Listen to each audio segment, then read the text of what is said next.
Ana akan ceritakan sebuah kisah di kota Madinah. Pernah diadakan lomba menghafal alfiyah. Ya, alfiyah itu macam-macam ya. Intinya matannya harus alfiyah. Hadiahnya 1.000 real. Tapi ada syarat. Apa syaratnya? Salah satu saja dikurangi 100 real. Kalau dia ragu-ragu, tidak salah tapi dia berhenti sebentar ya, dikurangi 50 real. Syekh yang cerita ini, dia adalah salah satu dari dewan jurinya. Salah satu peserta dari musabaqah ini adalah santri atau murid kelas 2 SMP, kira-kira 14 tahun. Dia juara menyabet 3.000 real. Berarti dia setor berapa alfiyah? 3 alfiyah. Pertama kali setor, dia setorkan matan asy-Syatibiyah. Dan matan itu termasuk matan yang sulit dihafal. Dan peserta ini namanya Muhammad Mahfud Shinqiti. Dia setor kepada Syekh Hamid Akram Al-Bukhari, dan dia setorkan dengan cepat sekali. Dari awal sampai akhir tidak ada sekalipun salah, tidak ada sekalipun ragu. Dapat dia 1.000 real. Apa kata Syekh ini, jurinya ini, dia bilang apa? Wallahi ya ikhwah. Dia bersumpah dengan wallahi, dia ulang 2-3 kali itu sumpahnya. Aku tidak pernah melihat orang dengan hafalan yang lebih buruk daripada orang ini. Sampai detik ini. Kok bisa ya? Dia pindah ke matan berikutnya. Dia tasmi' Alfiyah Ibn Malik fin Nahu 1.000 bait.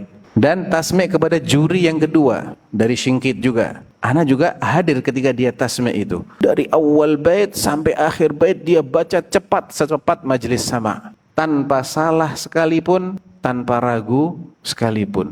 Saya bilang wallahi demi Allah enggak pernah menemukan orang dengan hafalan yang lebih buruk daripada orang ini.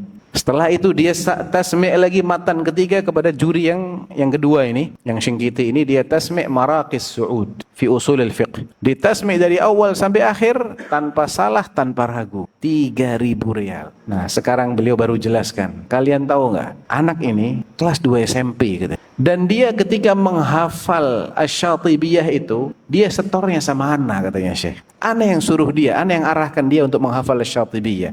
Karena dia sudah hafal Quran. Seakan-akan Al-Quran itu terukir dalam dadanya dia. Hafal, betul-betul hafal. Setelah hafal, ahsan, kamu belajar ilmu qiraat. Matannya adalah Asy-Syatibiyah. Tidak usah banyak-banyak, cukup setorkan 5 bait setiap hari, kata Syekh. Sekali waktu dia datang, dia tasmi' 5 bait, semuanya berantakan, gak ada satupun yang dia hafal. Maka saya tegur dia, ya fulan, kenapa kamu gak hafal sama sekali? Kalau ya Syekh, ya afwan, begini, begitu. Intinya dia banyak kesibukan hari itu. Sehingga ya Syekh, aku hanya sempat mengulang-ulang setiap baitnya 150 kali. Syekhnya kaget, sudah 150 kali kau baca, masih belum hafal juga? Karena kalau cuman baca dan ngulang-ulang 100 atau 200 kali, belum nyantol dalam ingatan, belum melekat dalam ingatan ana. Terus bagaimana ceritamu menghafal Alfiyah Ibnu Malik? Karena dia sebelum menghafal Asy-Syatibiyah ternyata sudah hafal Alfiyah. Selain dia hafal Alfiyah, dia juga menghafal Lamiyatul Af'al. Itu untuk ilmu saraf, karya Ibnu Malik juga. Alfiyah itu lumayan susah untuk dihafal. Lamiyatul Af'al lebih susah lagi daripada Alfiyah untuk dihafal. Ana mengulang-ulang ketika menghafal Alfiyah Ibnu Malik itu, setiap baitnya ana ulang-ulang 500 kali. Kalau Lamiyatul Af'al gimana katanya Syekh?